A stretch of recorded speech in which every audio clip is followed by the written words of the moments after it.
That is Rihanna with Shine Bright Like a Diamond. And every Monday on the show, we are blessed with the presence of archaeological, let me think where I can go. Genius is the word we're going to go for. The man who basically makes Indiana Jones seem like a nursery school teacher, but then that's going to dig me in a hole because people. Basically, we've got Chris here. Chris Yeah. Sinkinson from Morelands College, and we think he's great. Good morning, Chris. Good morning, Gareth. I'm called many, many things, but that's just added to the list. So thank you. And from home, but still on brand, I see, with your Morelands College jumper on.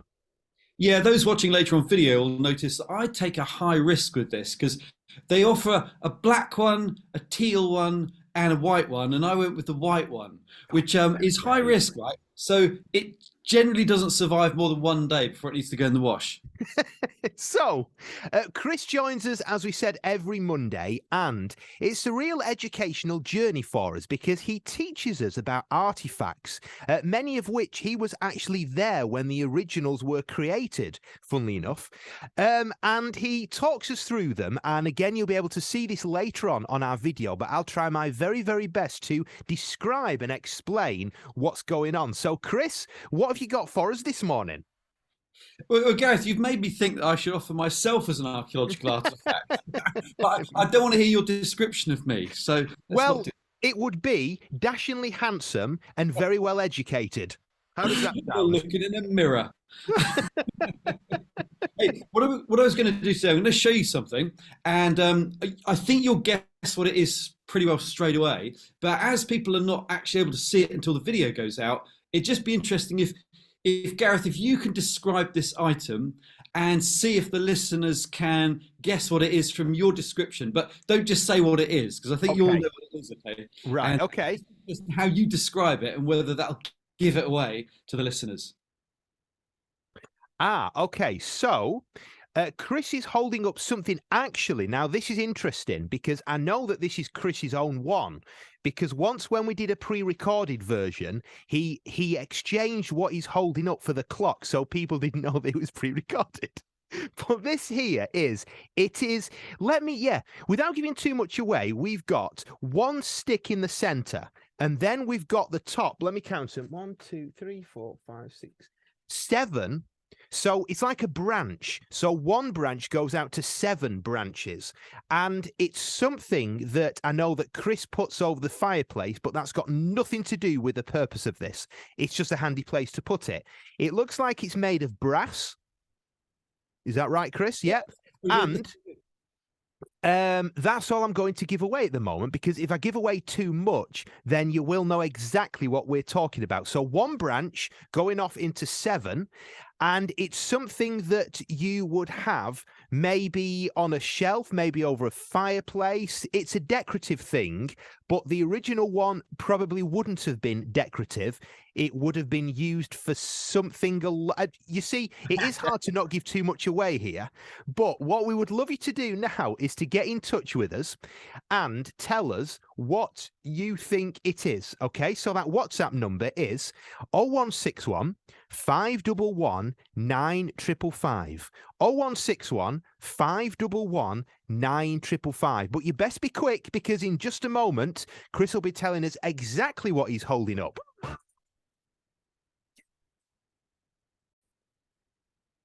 Well, a few correct answers and a few absolutely bizarre answers. So I think what we'll go for the bizarre answers first. And it said here, good morning, Gareth. I think this could potentially be a farmer's fork. But why Chris is holding up a farmer's fork, I've no idea. Now, I don't think they called a farmer's fork. What they called, Chris, you'll know this, where it's like, well, it is a fork that a farmer uses, but it's got prongs and you stab it into hay in order to move it. Well, isn't that a fork? We'll go with that, a farmer's fork. But it is not one of those that Chris has got.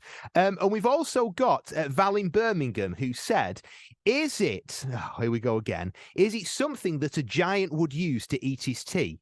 Do you see the kind of things that I have to put up with every morning from our listeners?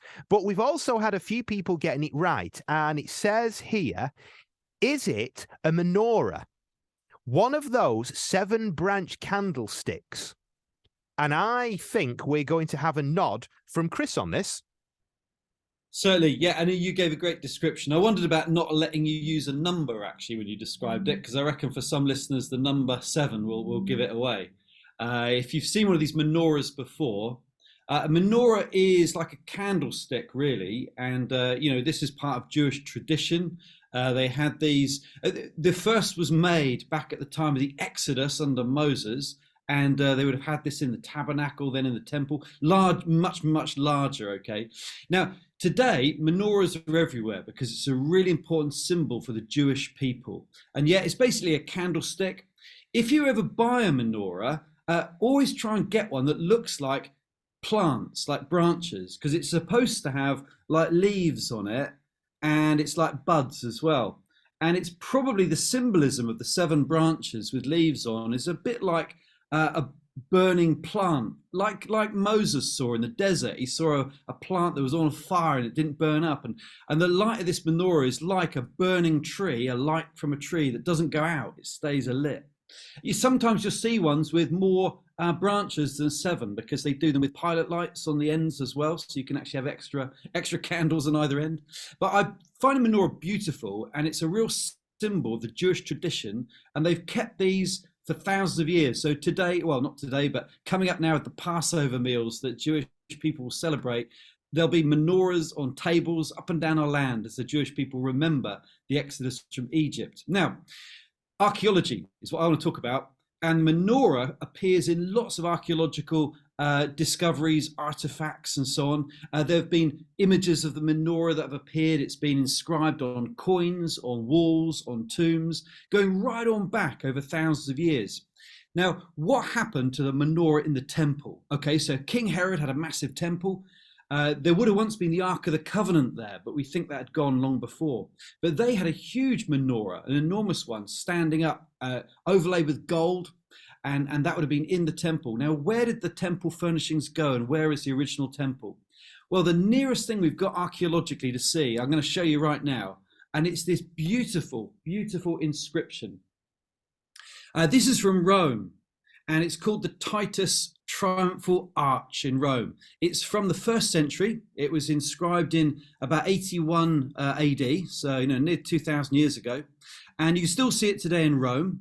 And it shows Roman soldiers who've come back from Jerusalem, and they've looted the temple. They've literally taken all the stuff out of the temple that was still there and brought it back to Rome. And we actually think that some of the objects were melted down and sold, and the money raised was used to build the massive circus, the big building that there is in Rome. So they think some of the money for that building work came from the temple treasures they'd looted. They looted it actually in 70 AD, so this is like 10 years later, they brought all the objects back to Rome.